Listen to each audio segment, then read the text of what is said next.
Hello बच्चों, बहुत बहुत नमस्कार आप सभी को। बढ़िया होंगे आप सभी लोग, बढ़िया से पढ़ाई लिखाई चल रही होगी आप सभी लोगों की। ठीक है, तो आज देखो, आज हम क्लास 11th का सबसे पहला चैप्टर लॉ क्या लाया, कौन सा चैप्टर है, some basic concept of chemistry. ठीक है, क्लास 11th का सबसे पहला टॉपिक है या पहला चैप्टर है some basic concept of chemistry, जिसके बारे में आज हम डिस्कस करने वाले हैं बहुत अच्छे तरीके से। कल आप सभी लोगों ने वीडियो देखा क्लास 10th का, मैंने जो डाला था दोनों पार्ट 1 और पार्ट 2, आप लोगों का बहुत अच्छा रिस्पॉन्स रहा है। तो इसीलिए आज हम फिर एक क्लास 11th स्टार्ट करने जा रहे हैं। कल मैंने क्लास 10th के पहला चैप्टर ख़त्म कर दिया है, आज से क्लास 11th की क्लास स्टार्ट होने जा रही है।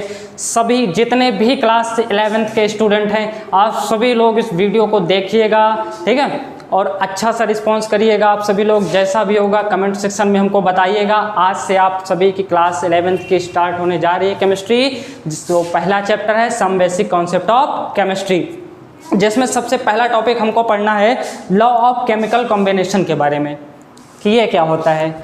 अगर बात करें लॉ ऑफ केमिकल कॉम्बिनेशन की, तो इसमें देखो ये देखा जा रहा है कि किस एलिमेंट से, जैसे मैं यहाँ पर बात करूँ कि 5 लॉ दिए गए हैं हमारे। लॉ ऑफ केमिकल कॉम्बिनेशन कितने हैं, कितने लॉ दिए गए हैं, 5।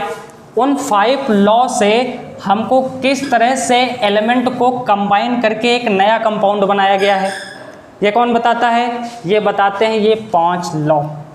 ठीक, ये 5 लॉ हमें क्या बताते हैं कि किस तरह से एलिमेंट को कंबाइन करके एक नया कंपाउंड बनाया जाए। ठीक है, तो ये चीज़ हमको इन लॉ में डिस्कस करना है, जिसमें सबसे पहले लॉ है जो लॉ ऑफ कंजर्वेशन ऑफ मास। ठीक है, जैसे लॉ हमको क्या बताते हैं, ये लॉ ऑफ केमिकल कॉम्बिनेशन, कि किस तरह से एलिमेंट को कंबाइन करके नया कंपाउंड बनाया जाए, कितने परसेंट या कितना मास एक एलिमेंट का दूसरे एलिमेंट में होगा, कितने परसेंट कॉम्बिनेशन होगा, कितने परसेंट कॉम्बिनेशन नहीं होगा। ठीक है, कितनी गैस एक रेशियो से दूसरे रेशियो में डिवाइड होगी। तो इन सारी चीज़ों को हमको पढ़ना है, किस में पढ़ना है, लॉ ऑफ केमिकल कॉम्बिनेशन में। ठीक है, तो जिसमें सबसे पहला जो लॉ है उसकी हम बात करें, लॉ ऑफ कंजर्वेशन ऑफ मास पहला हो गया। अब ये क्या कह रहा है, अगर मैं इसके लिए छोटी सी डेफिनेशन लिखूं तो लिख दूं that is mass can neither be created and neither be destroyed। Clear, क्या कह रहा है कि इसका जो मास होता है वो ना तो क्रिएट किया जा सकता है और ना तो डिस्ट्रॉय किया जा सकता है। सबसे पहली बात, ये छोटी सी डेफिनेशन है, ये याद रखना। यहाँ पर देखो क्या हमको इससे क्या समझना है लॉ ऑफ कंजर्वेशन ऑफ मास से, कि जब कोई केमिकल रिएक्शंस हम कराते हैं और उसको बैलेंस करते हैं, जब कोई केमिकल रिएक्शंस हम कराते हैं, जैसे हमने एक एग्जांपल के तौर पर ले लिया A+B is gives out AB ले लिया, तो ये हमारा क्या हुआ, रिएक्टेंट हो गया। क्लियर, ये हमारा क्या हो गया, प्रोडक्ट हो गया।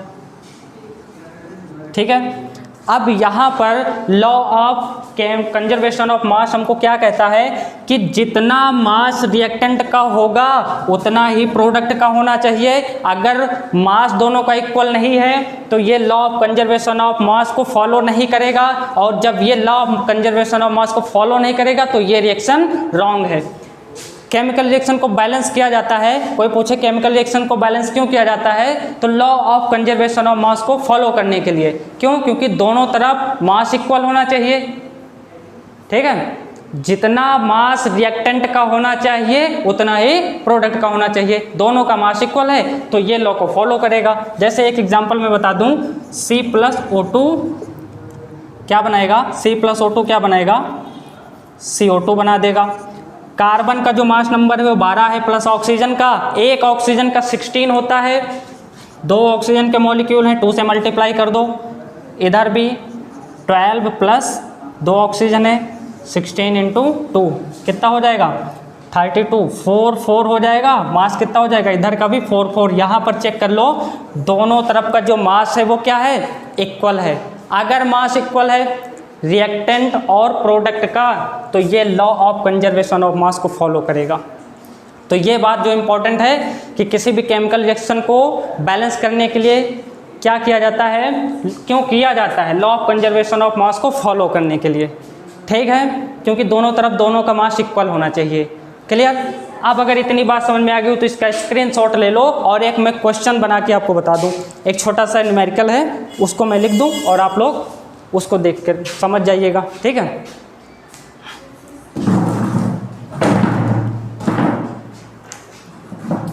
ठीक है, हो गया। स्क्रीनशॉट ले लिया ना, ले लिया स्क्रीनशॉट।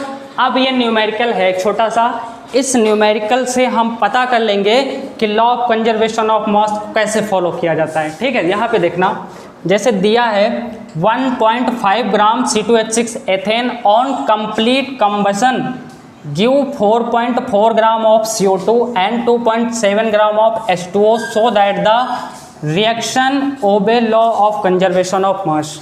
यहाँ पर कह रहा है कि जब 1.5 ग्राम C2H6 मतलब ethane C2H6 plus on complete combustion, complete combustion का मतलब होता है किससे रिएक्शन कर रहा है, ऑक्सीजन से।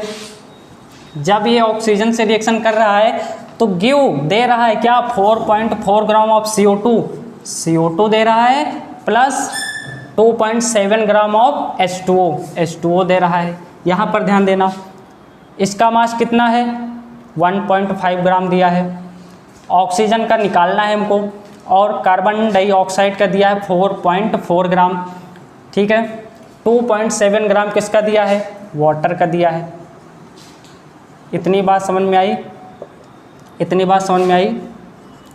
अब अगर इसको हम फटाफट बैलेंस कर लें, अब अगर इसको हम बैलेंस कर ले फटाफट, तब हमको पता चल जाएगा, क्योंकि हमको दोनों तरफ इक्वल चाहिए मास, इधर का भी और इधर का भी।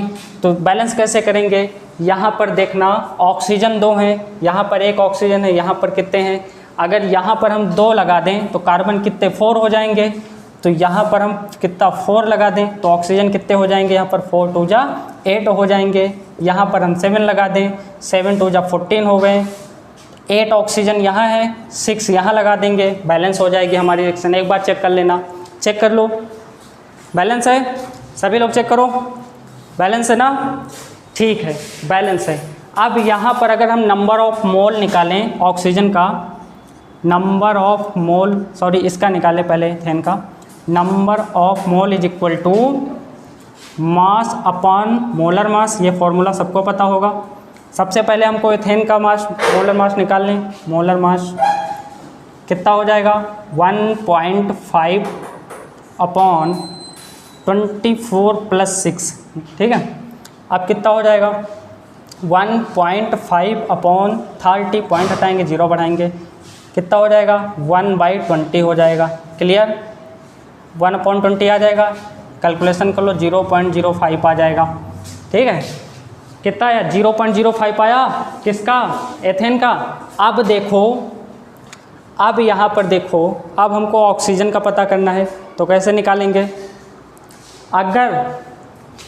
अगर 2 मोल्स ऑफ एथेन, कितना यहाँ पर लिखे दे रहे हैं, 2 मोल्स ऑफ C2H6, कितना निकाला हमने एथेन का,